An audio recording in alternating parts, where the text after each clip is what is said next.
masa sekalian selamanya.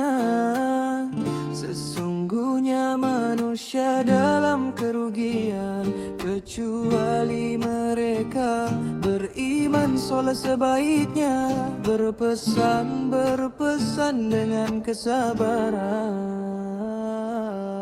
Sudah tertulis Quran Nur Karim, tercatat ilahi berkata demi ya alim, kita insan lemah kerana terlazim asbab lalai dengan dunia yang zalim. Sungguhnya kita lemah juga kerugian, mengaku beriman tapi sering melupakan, apalagi beramal di setiap suruhan. Terlihat ramai bagai buih di lautan, setiap senja turun bersilaturahmi, dari lorong ke rumah sudah disantuni.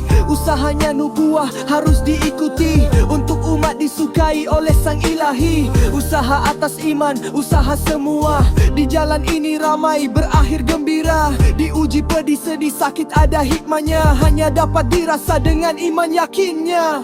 Demi masa sekalian selamanya, sesungguhnya manusia dalam kerugian, kecuali mereka beriman soleh sebaiknya, berpesan dengan kesabaran.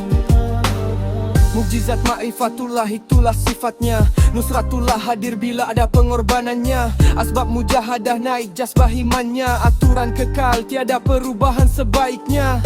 Terakam di kitab sejak zaman berzaman, tidak diubah ribuan tahun lamanya.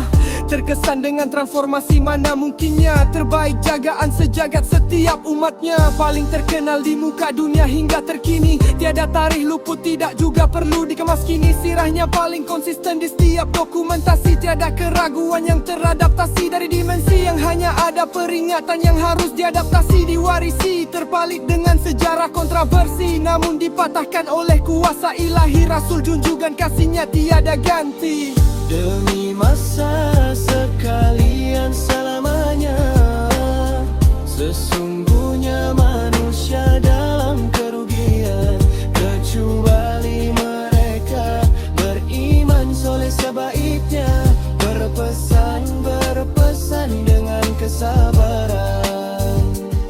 Bukan sekadar apa yang dilihat dengan rasa hati, pengorbanan yang tiada tandingan hingga kini. Perjuangan membina empayar negeri takluki, tersebar hidayah hingga ke Nusantara ini. Mukjizat baginda bukan untuk digeruni, tandanya kasih pencipta penguasa alam ini. Bukalah pintu hatimu agar tidak ditutupi, moga-moga hidayah terus menghampiri. Tersohor di dunia juga di akhirat, wafat baginda diteruskan sahabat, melebarkan pengaruh tanpa tersurat, panduan hidup di dunia agar tak tersesat. Masyarakat rosak asbab lupa setiap nasihat, harus kembali semula ikut syariat. Usah khawatir mesti ada manfaat, di sana nanti moga-moga dapat syafaat. Demi masa sekalian selamanya, sesungguhnya manusia dalam kerugian, kecuali mereka beriman soleh sebaiknya, berpesan dengan kesabaran. Sudah ditegur, masih juga takbur, sedarlah kita sudah di zaman akhir. Tafakur syukur, ingatlah kubur akan bertambah nikmat bila syukur. Jangan terlena di ulit libur, di dunia fana terlebih terhibur. Bila senja melabuh tirainya tertidur, sedangkan panggilan ilahi sudah diatur.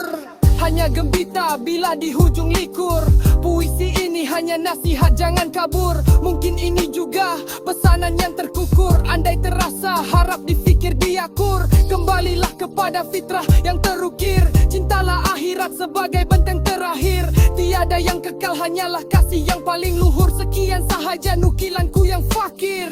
Demi masa sekalian selamanya, sesungguhnya manusia dalam kerugian, kecuali mereka beriman soleh sebaiknya, berpesan dengan kesabaran.